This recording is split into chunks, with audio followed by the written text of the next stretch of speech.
Hello সুপ্রিয় দর্শক, আশা করি সকলেই ভালো আছেন এবং সুস্থ আছেন। আপনাদের সঙ্গে আমি পুনরায় সুদীপ্ত বণিক এবং আপনারা দেখছেন আমার electrical study related YouTube channel Sudipto's electrical academy.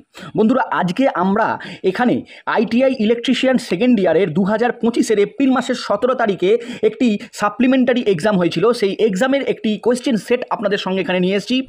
এখানে প্রথম 38টি কোয়েশ্চেন আইটিআই ইলেকট্রিশিয়ান সেকেন্ড ইয়ারের থিওরিটিক্যাল কোশ্চেন আছে। তারপরের 6 এবং 6 টোটাল 12টি কোশ্চেন হচ্ছে ওয়ার্কশপ ক্যালকুলেশন এবং ইঞ্জিনিয়ারিং ড্রয়িং থেকে, এবং বাকি 25টি কোশ্চেন থাকছে এমপ্লয়েবিলিটি স্কিল থেকে। আপনারা সময় পাচ্ছেন টোটাল 2 ঘন্টা। 9টা থেকে 11টা পর্যন্ত কিন্তু এই পরীক্ষাটা হয়েছিল। তো আমরা এই এক্সাম সেটটিকে আজকে কিন্তু আপনাদের সঙ্গে এখানে সলিউশন করব, তার হেল্পিং ডায়াগ্রামস আপনাদের সঙ্গে শেয়ার করব এবং তার হেল্পিং ফর্মুলাগুলি আপনাদের সঙ্গে শেয়ার করব। তো ভিডিওটিতে যারা উপস্থিত হয়ে গেছেন, ভিডিওটাকে একটুও স্কিপ করবেন না। আমরা চাই প্রতিটা প্রশ্নে আপনারা আমাদের সঙ্গে থাকুন, কারণ এই যে প্রশ্নগুলো নিয়ে আজকে আলোচনা করব, এই প্রশ্নগুলি যেহেতু 25-এর সাপ্লিমেন্টারি এক্সামে এসেছে এবং 2024-এ যে সিবিটি এক্সাম টেস্ট তার মডিউল সেট 3-তে ছিল, এই কোশ্চেনগুলি কিন্তু এবারও সিবিটি পরীক্ষা 2025-এ রিপিট হতে চলেছে। তো একটি কোশ্চেনও বাদ দেবেন না। টোটাল ভিডিওটা আমাদের সঙ্গে থাকুন, দেখতে থাকুন আজকের ভিডিও। আজকের ভিডিওটি শুরু করার আগে আমরা রেবেন কোম্পানির নতুন ইনোভেশন একটি প্রোডাক্ট সম্পর্কে আপনাদের সঙ্গে একটু পরিচয় করিয়ে দেব।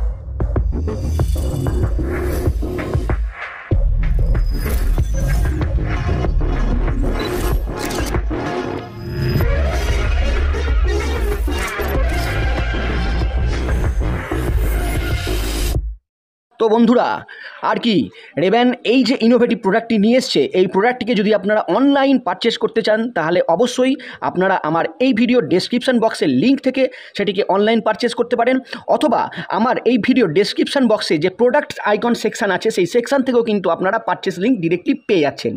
কারা কারা এই গ্লাসটিকে অনলাইন শপিং করলে এবং তার যে রিভিউ, সেটা কিন্তু অবশ্যই আমাকে কমেন্ট বক্সে কমেন্ট করে জানিও। তো চলো আর দেরি না করে আমাদের শুরু করছি আজকের কোশ্চেন। দেখো, প্রথমে এখানে কোশ্চেনটি দেওয়া আছে, when 2 lamps became bright and 1 lamp became dark during paralleling of 2 alternator.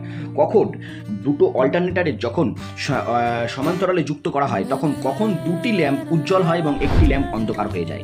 এটা তখনই হওয়া সম্ভব যখন যে অল্টারনেটার দুটির মধ্যে প্যারালালিং অপারেশন করা হচ্ছে, তাদের ভোল্টেজ এবং ফ্রিকোয়েন্সি সেম হয়, ইকুয়াল হয়।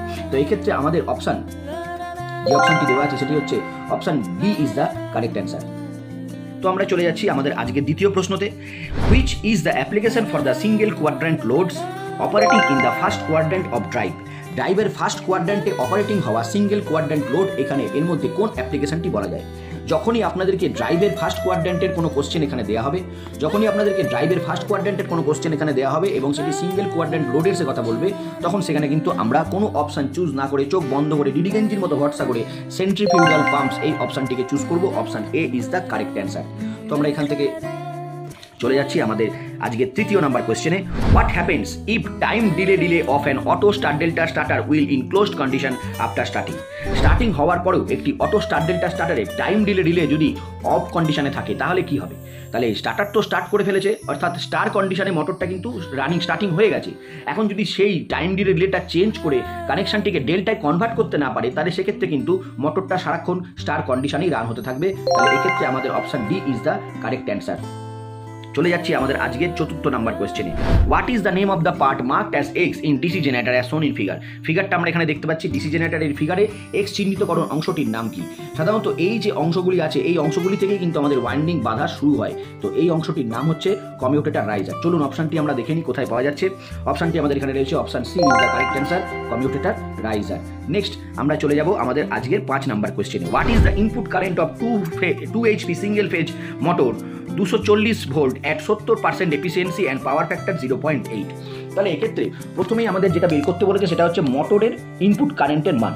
তাহলে মোটরের ইনপুট কারেন্টের মান আমাদের বের করার জন্য এখানে পার্সেন্টেজ এফিসিয়েন্সি দিয়ে দেওয়া আছে আমাদেরকে 70%। দেখুন এখানে কিন্তু আমাদের এফিসিয়েন্সি দেওয়া আছে 70%। তাহলে আমরা জানি যে এফিসিয়েন্সি ইকুয়ালস টু হচ্ছে আউটপুট বাই হচ্ছে ইনপুট।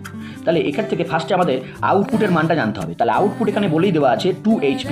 তাহলে আমরা জানি যে 1 HP ইকুয়ালস টু হচ্ছে আমাদের 746 ওয়াট, 746 ওয়াট। তাহলে 2 HP মানে আমরা এখান থেকে বের করে নিচ্ছি। তাহলে 2 HP মান আমরা বের করে নিচ্ছি 2 ইন্টু 746। তাহলে এখানে কত এসে দাঁড়াচ্ছে? 746 ইন্টু 2, ক্যালসি ইউজ করলে আমরা পেয়ে যাচ্ছি 1400 1492। তাহলে এই 1492 ওয়াট হচ্ছে আমাদের আউটপুটের মান। তাহলে এফিসিয়েন্সি এখান থেকে দেওয়া আছে, এফিসিয়েন্সি ইকুয়ালস টু হচ্ছে আমাদের আউটপুটের মান পেয়ে গেলাম 1492। আর ইনপুট তাহলে জানতে হবে, ইনপুটের মান এখানে হচ্ছে কারেন্টের মান আমরা জানি না, সেটা বের করতে চলেছি। ভোল্টেজের মান দেওয়া আছে 240 ভোল্ট এবং পাওয়ার ফ্যাক্টর দেওয়া আছে 0.8। তাহলে এই আইটাকে যদি আমরা জায়গা চেঞ্জ করে এখানে তুলে দিই এবং এফিসিয়েন্সিটাকে যদি আমরা এখানে মাল্টিপ্লাই করে দিই, তাহলে আমাদের শেষমেশ এসে দাঁড়াচ্ছে এখানে কারেন্ট ইকুয়ালস টু 1492 বাই নিচে আসছে হচ্ছে 240, তার সঙ্গে হচ্ছে এফিসিয়েন্সি 70% অর্থাৎ 0.7 ইন্টু এখানে আমাদের হচ্ছে পাওয়ার ফ্যাক্টরের মান হচ্ছে 0.8। তাহলে যদি আমরা এই অপশানটাকে এখন 1492কে যদি 240 দিয়ে ভাগ করি, তাহলে 240 ইন্টু 0.7 ইন্টু 0.8, তাহলে সেক্ষেত্রে আমাদের মান এসে দাঁড়াচ্ছে 11.10। মানটা আমাদের এখান থেকে এসে দাঁড়াচ্ছে 11.10। তাহলে আমাদের এখানে অপশান রয়েছে এ 11 ampere. This is the correct answer. তাহলে আমরা এখান থেকে আমাদের সঠিক উত্তরটি এখান থেকে নির্বাচন করতে পেরেছি 11 অ্যাম্পিয়ার। চলে যাচ্ছি আমাদের আজকের 6 নম্বর কোয়েশ্চেনে। Which principle is constant voltage transformer work? Constant voltage transformer কোন নীতির ওপর কাজ করে? যখনই এই কোশ্চেনটি আপনাদের দেওয়া থাকবে কনস্ট্যান্ট ভোল্টেজ ট্রান্সফরমার, তখন সেখানে আপনাদের ফেরো রেজোন্যান্ট প্রিন্সিপাল এই নীতিটাকে কিন্তু চোখ বন্ধ করে অপশান চুজ করতে হবে। এটা আপনাদের মুখস্থ করে নিতে হবে অপশানটিকে, ferro resonant principle for the constant voltage transformer. তাহলে option C is the correct answer. চলে যাচ্ছি আমরা আজকের পরবর্তী কোশ্চেনেতে। 7 নম্বর কোয়েশ্চেনে দেওয়া আছে why the pre heating is necessary for the rewound AC motor before varnishing. একটি এসি মোটরকে ভার্নিশ করার আগে রিওয়াইন্ডিং করার জন্য এসি মোটরটিকে কেন প্রি হিট করে নেওয়া হয়, কেন তাকে হিট করে নেওয়া হয়?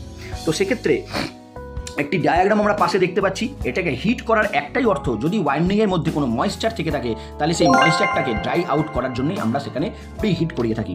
Option B is the correct answer. চলে যাচ্ছি আমাদের আজকের 8 নম্বর কোয়েশ্চেনে। What is the electrical degree of 6 pole stator motor? 6 pole stator মোটরের ইলেকট্রিক্যাল ডিগ্রির মান কত? তাহলে আমরা ইলেকট্রিক্যাল ডিগ্রি যদি বলতে চাই, তাহলে ইলেকট্রিক্যাল ডিগ্রি যে সূত্র সেটা হচ্ছে 180 ইন্টু নাম্বার অফ পোল। তাহলে এখানে 180 সাথে নাম্বার অফ পোল অর্থাৎ 6 যদি গুণ করে দেওয়া হয়, তাহলে এখানে আমাদের উত্তর এসে দাঁড়াচ্ছে 1080। Option A is the correct answer. চলে যাচ্ছি আমাদের আজকের 9 নম্বর কোয়েশ্চেনে।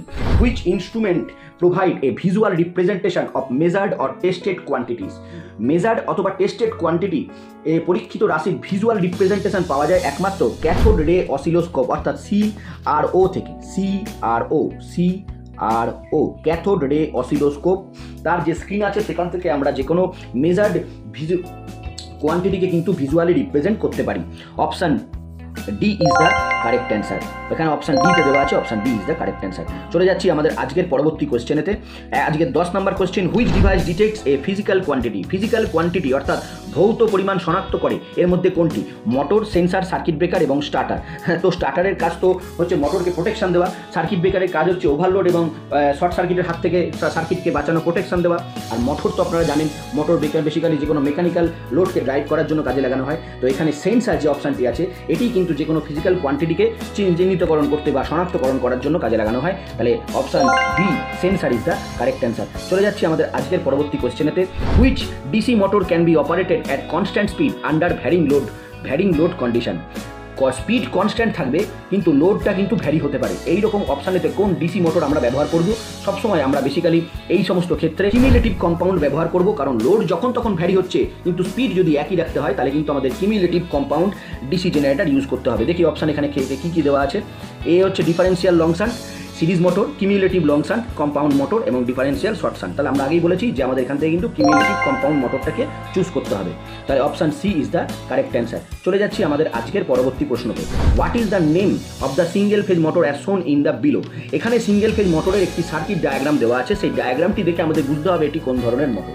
দেখুন, এখানে সিঙ্গেল ফেজ মোটরের ক্ষেত্রে আমরা সকলেই জানি দুটো রকম ওয়াইন্ডিং থাকে, একটা ওয়াইন্ডিং হচ্ছে ওপরের দিকে, একটা ওয়াইন্ডিং নিচের দিকে।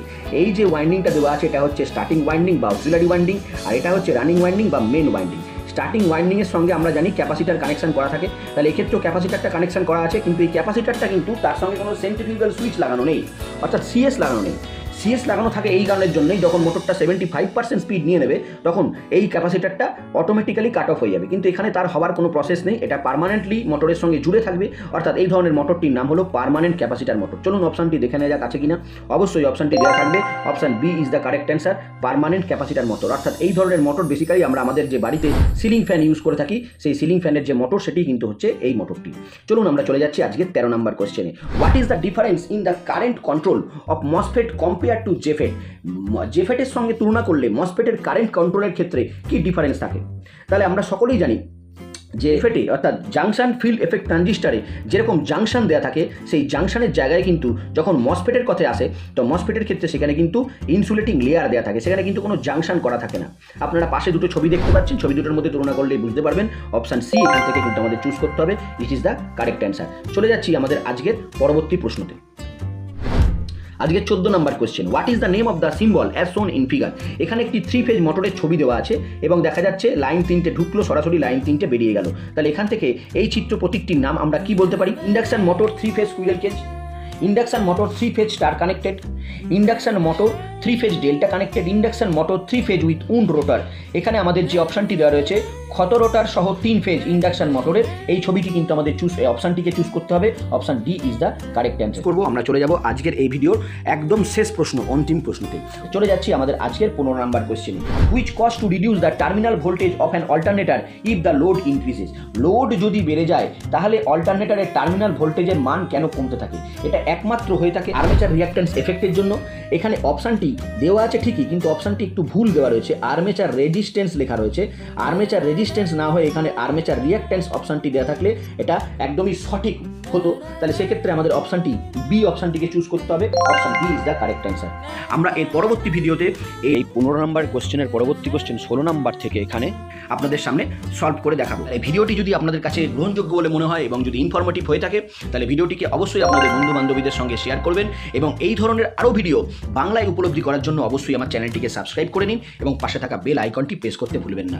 দেখা হচ্ছে পরবর্তী ভিডিও। ততক্ষণ পর্যন্ত আপনারা সকলেই আমাদের সঙ্গে জুড়ে থাকুন, ভালো থাকুন, সুস্থ থাকুন এবং সকলকে ভালো রাখুন। নমস্কার।